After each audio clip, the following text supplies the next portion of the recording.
каналынын түз эфирдеги эфир күнүгүн Маек Бюс менен улантабыз. Саламатсыздарбы? Биз бүгүнкү көрсөтүүбүздө Баткен шаарындагы таза суу системасынын айланасында сөз кылмакчыбыз. Өзүңүздөргө белгилүү болгондой эле Баткен шаарында таза суу долбоору жүзөгө ашырылып жатат. Мына ушул долбоордун алкагында аткарылган жумуштар тууралуу кененирээк маалымат алыш үчүн биз атайын студиябызга конокторду чакырганбыз. Бүгүнкү конокторубуз менен сиздерди тааныштырып өтсөк, Мамат Исаев Тойчубек Ахматович, шаар мэриясынын таза суу боюнча долбоорунун адиси, ошондой эле Шайдуллаев Соорбек Жолдошович, Баткен таза суу муниципалдык мекемесинин жетекчиси жана Абдуллаев Аскар Сатыбалдиевич, көзөмөлдөөчү инженер. Ардактуу коноктор, биздин көрсөтүүбүзгө кош келипсиздер. Алгач эле ушул Баткен шаарындагы таза суу менен жабдуу жана канализация тотумдарын реабилитациялоо долбоору бүгүн кайсы бөлүккө келип жетти? Негизи мына ушул долбоордун алкагында кандай жумуштар жасалып жатат? Мына ушуга токтолуу менен маегибизди баштасак, Тойчубек мырза, өзүңүз баштап берсеңиз.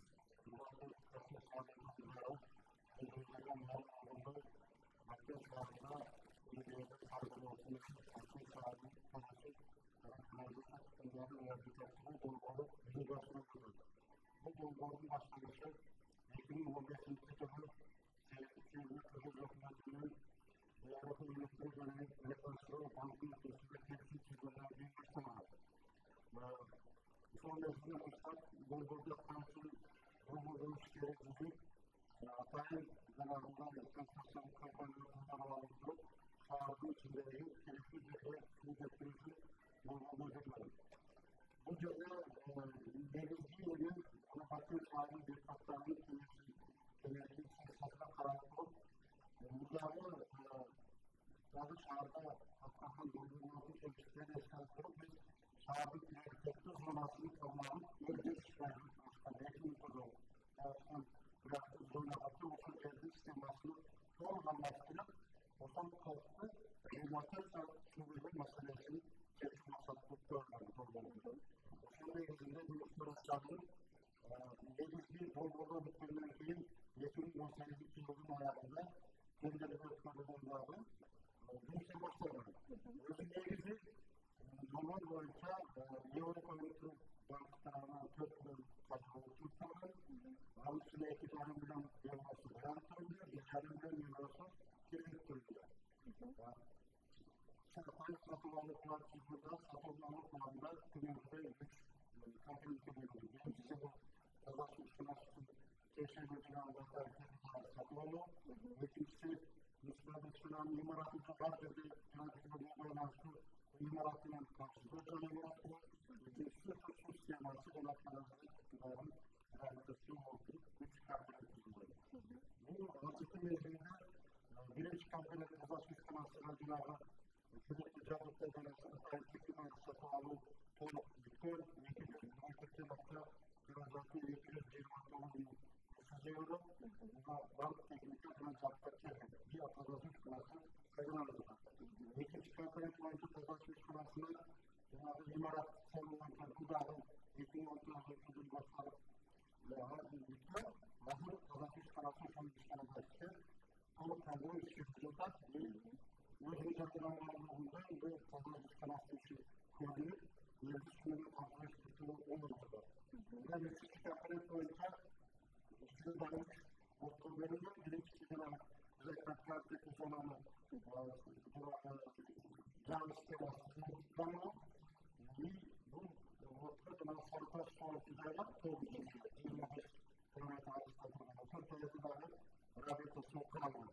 Sayısızdı. Ama yine sonunda su alıp başlatmalı. 70 kilometre bu kanalizasyon tutumları kalmadı. Bu kıskane sayıları İpekes ilgili geçişlerin sonunda uçuğu kanatlarında sanatlı kötüsünün uçuğun adı hizmeti kanal sistemasi kanalından ama üçüncü noktadan bunlar canlı konuşmak çıkmaktadır. Şu dergi sunmanın kontrol için hatanın bir noktadan turbuğun bir kupsi noktadan rezervatörü bir de özü tesislerden kanatları için eklerin yukarı bakımını verilirken bir nokta tutuşan çok kalktı, sonra karşılığı planları koyuyor. Bu kampanyanın bu vardı ve Kazakistan'ın Ali'de nasıl бассейн компаниясы ел аралык деңгээлде жеңип чыккандыгына жалпы суммасы 3.200.000 евро болгон.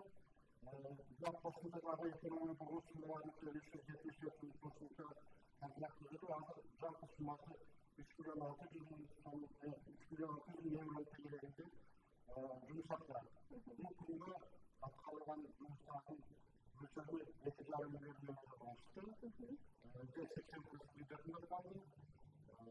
Бул жерде сапар бүттү, жана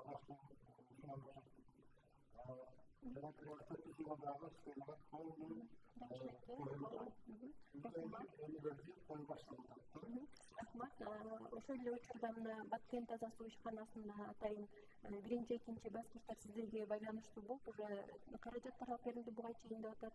Мына ушул боюнча айта кетсеңиз, бүгүнкү күндө кандай техникалык жабдыктарды алдыңыздар?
Андан жакшы экен.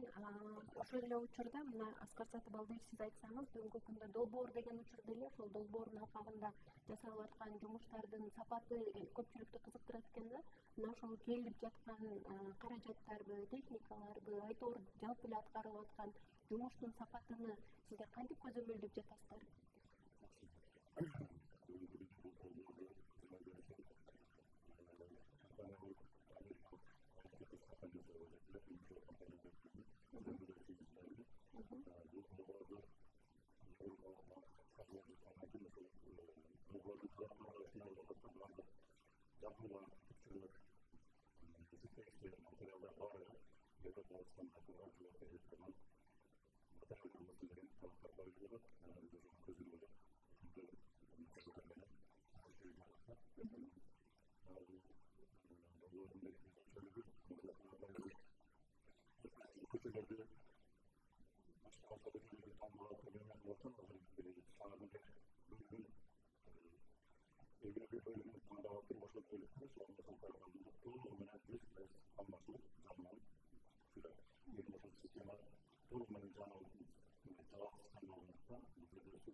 Жакшы, сиздер жогоруда айтып өткөн ушул аткарылып жаткан жумуштар боюнча биздин чыгармачыл топ дагы атайын бир кыскача маалымат даярдаган болчу. Анда эмесе, урматтуу телекөрүүчүлөр, сиздердин көңүлүңүздөрдө мына ушул таза суу долбоорунун аткарылып жаткан жумуш учурунан тартылган сюжетке бурмакчыбыз.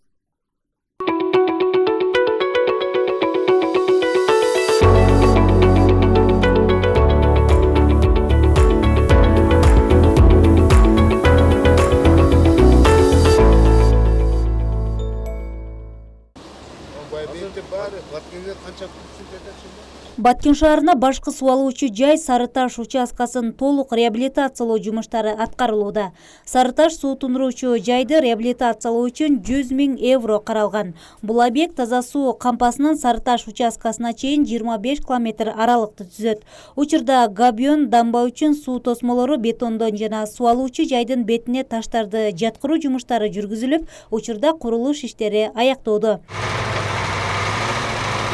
Баткен шаарында таза суу жана канализация боюнча курулуш жумуштары 2019 жылдын февраль айында башталып, ушул мезгилге чейин жалпы 69%га аткарылды.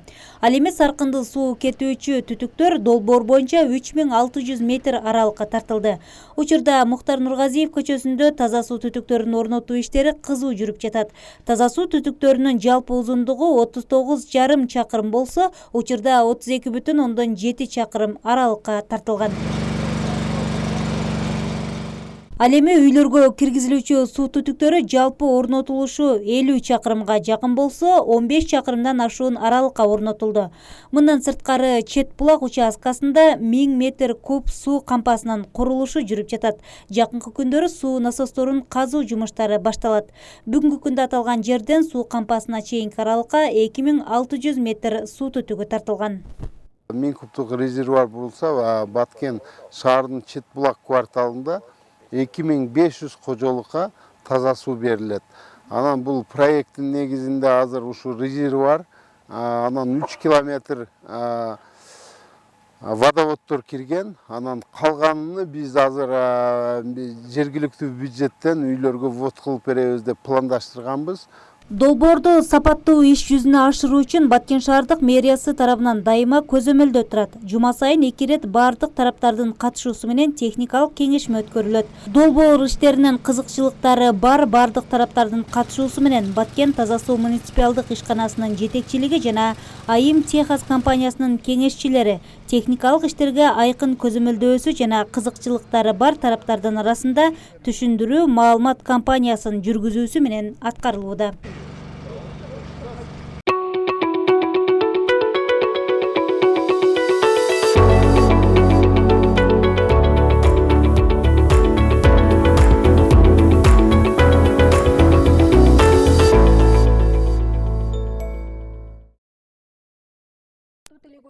Мына жогоруда сиздердин көздөрүндө болгондой эле биз Баткен шаарындагы таза суу долбоорунун алкагында жасалып жаткан жумуштар тууралуу кыскача көрсөтүү даярдаганбыз. Мына ушул коноктор өзүңүздөр деле көрүп өткөндөй, ушул бүгүнкү күндө жүзөгө ашырылып жаткан долбоор толук ишке ашырылса, Баткен шаары толук таза суу менен камсыз болобу деген суроо жаралат да.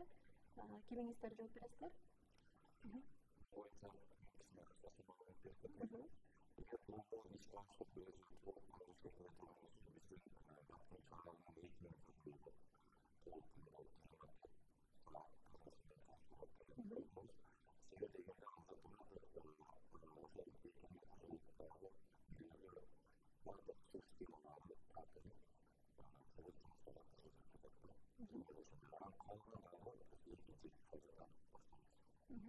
Бизге телекөрүүчүлөрдөн суроо келген экен. Аягы 105 менен аяктаган телекөрүүчүбүз мындай суроо берип атат. Саламатсыздарбы, урматтуу Баткен телеканалы дейт. Суу баш айыл аймагы таза суу долбооруна киргенби? Баарына белгилүү Боз Адыр, Айгүл, Таш, Апкан айылдары таза сууга муктаж дейт. Урматтуу телекөрүүчү, сиз бул жерде бир аз сурооду туура эмес берип алдыңыз. Анткени биз бүгүнкү күндө Баткен шаарынын айланасындагы таза суу долбоору боюнча сөз кылып атабыз. Ал эми район аймагында же болбосо башка аймактагылар боюнча биз келерки көрсөтүүлөрдө сөз кылмакчыбыз. Биз кайрадан эле ошол маегибизди улантсак, сиздер айтып жатасыздар, мына ошол бүгүнкү күндө суу түтүктөрүнүн эски суу түтүктөрү бекитилсе, сууду үнөмдөө керек деп атасыздар. Ошол жаңы долбоор ишке кирсе, канчалык деңгээлде, кандай ыкма менен сиздер ошол сууду үнөмдөйсүздөр деген суроо бар да.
Жакшы экен, ошол тойчу ыкматович айтсаңыз, суу эсептегичтерди орнотуу бүгүнкү күндө кандай жүрүп жатат, биздин шаар тургундары кандай кабыл алууда, алардын баары акысыз орнотулуп жатабы же кандайдыр бир кошумча жергиликтүү тургундардын дагы салымы болуш керекпи? Долбоор боюнча каралган жана 2000 кодолукка бардык үйгө киргизилип, жанагы көчөдө тартылган негизги водоводдор бар, анан үйгө киргизилген 20-25 жанагы трубада киргизилип жатабы. Атайын эсептегичтер койкун жашыл орнотулуп, булар бардыгы долбоордун ичинде. Эч кандай жанагы жердин салымы, үйгө көчөдө же жанагы жергиликтүү эмелин салымы жок. Бардык долбоордун ичинде болуп атат. Бул жерде азыркы айтканыбыз, мына Перетаста 6000 кубтук резервуар бар, жалпы шаардын жерлик суу камтыгычы.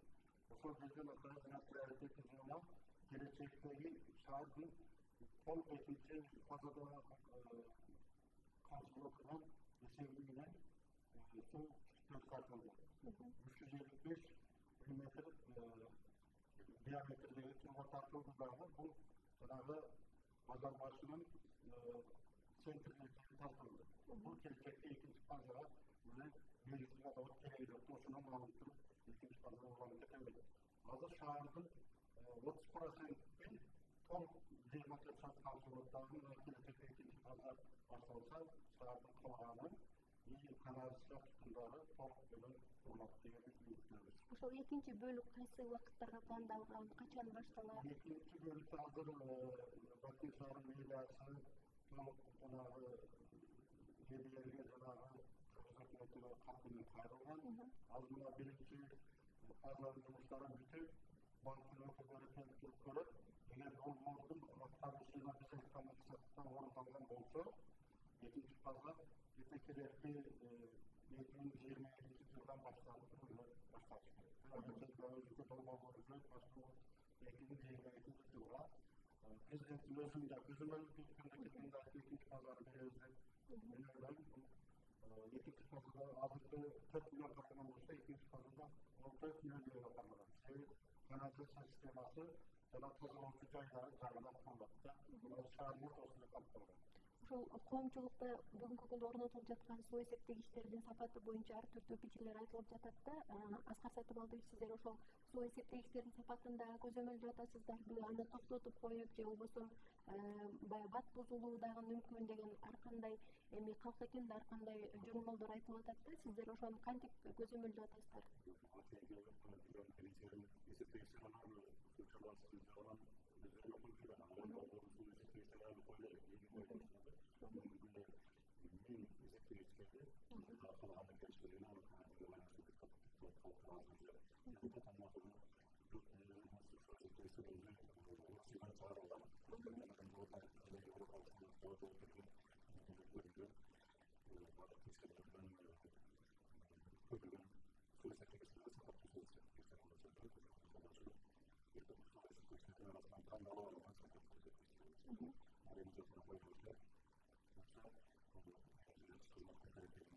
Сізге жолдошуңуз айтсаңыз, ошол эле суроого кошумча сизге дагы бир суроо менен кайрылгым келип атат да. Сиздер ушул суу түтүктөрүнү долбоордун алкагында үймө үй киргизип бересиздерби? Көп кабаттуу үйлөрдүн алдында кандай болуп калат? Алар өздөрү алып кирип кетиш керекпи же мына ушул жактары дагы эске алынганбы?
Мен тактоочу суроо бергим келип жатат да. Бул жактан Тойчубек мырза айтты эле 2000 суу эсептегичтер акысыз долбоордун эсебинен коюлат депчи. Бул жакта сиз айтып жатасыз, ошол көп кабаттуу үйлөрдүн ээлери өздөрү коюш керек. Ошондо кандай аймагы боюнча биздин теле көрүүчүлөрүбүзгө түшүнүктүүрөөк болсун үчүн тактап айтып берсеңиз.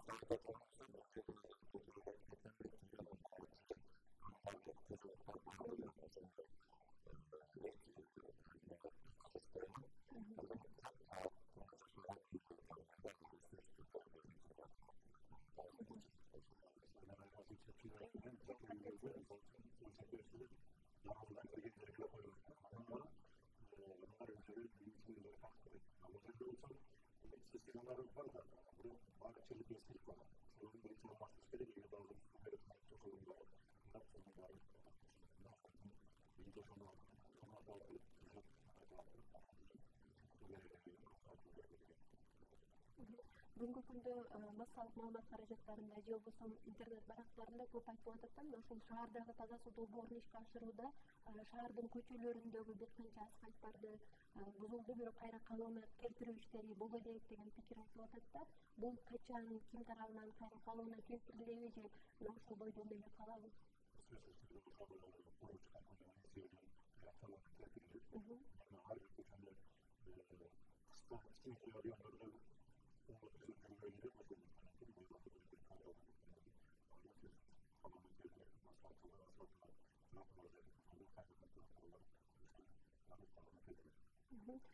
Коомчулукта көбүнчөсү ушул төлөмдөр көбүрөөк кызыктырат болуш керек да. Мына ошол бүгүнкү күндө сууга болгон төлөмдөр кандай? Долбоор бүткөндөн кийин, суу эсептегичтер орнотулгандан кийин сууга болгон төлөмдөр өзгөрүбү, балким тарифтердин баасы өсөбү?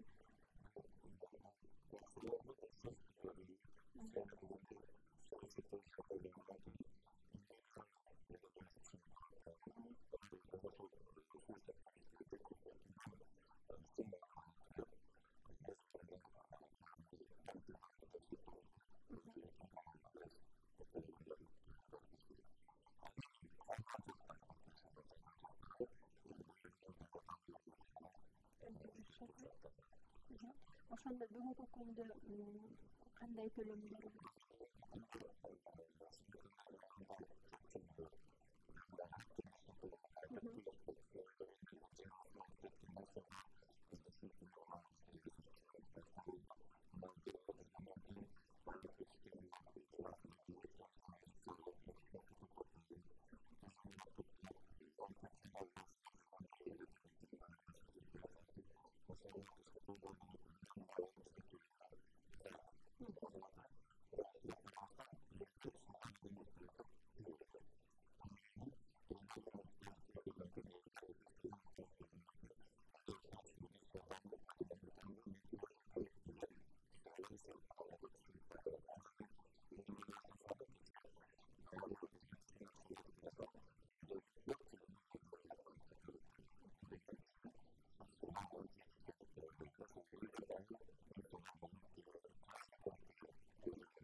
жакшы мына ошол долбоордун бүгүнкү күндө 80% бүткөрүлүп калыптыр. Алдыда дагы эмне жумуштар калды, кандай жумуштарды аткарышыңыздар керек? Hazır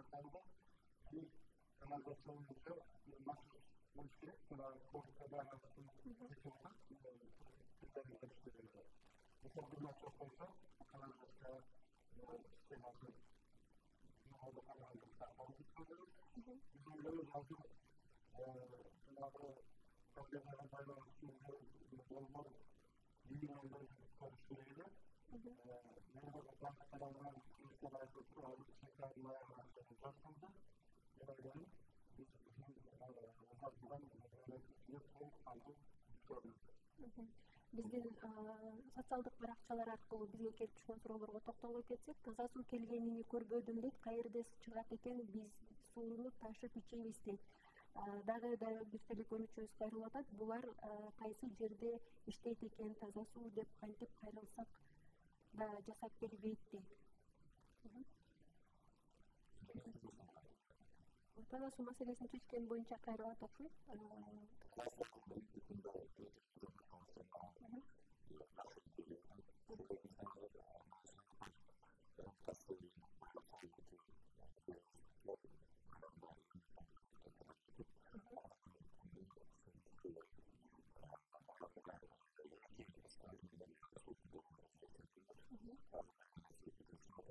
Бирок суу маселеси боюнча сиздерге кайсы учурда болсо дагы